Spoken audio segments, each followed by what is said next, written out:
Dear viewers, এখানে হাঁস পালন পদ্ধতি। আপনারা যারা হাঁসের খামার করতে চান তাদের জন্যই আজকের এই ভিডিও। এখানে হাঁস রয়েছে 1 থেকে 2 মাস হাঁস। বড় হাঁস কিনে আমরা লালন পালন করার পরে খাদ্য খাওয়ানোর পরে এরা তখন ডিম দেয় 3 মাস ডিম দেয়। যেমন এখানে 300টি হাঁস রয়েছে, 300টি হাঁসে 300টি ডিম দেয় প্রতিদিন।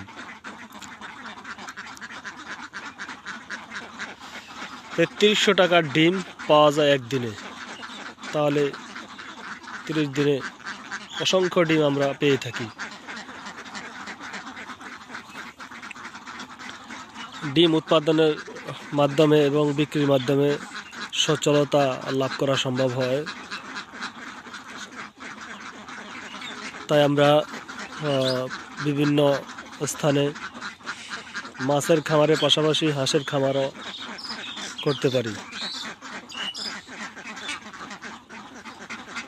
অনেক ভাই আমাদের আছে যারা লাখ লাখ টাকা খরচ করে বিদেশ যেয়ে অন্যের আন্ডারে কাজ করতে হয়। তাদের জন্য আজকের এই ভিডিও তৈরি করা। আমরা এরকমভাবে বিভিন্ন প্রজাতির হাঁস মুরগি পালন করার মাধ্যমে লক্ষ লক্ষ টাকা ইনকাম করা সম্ভব যদি চেষ্টা করি।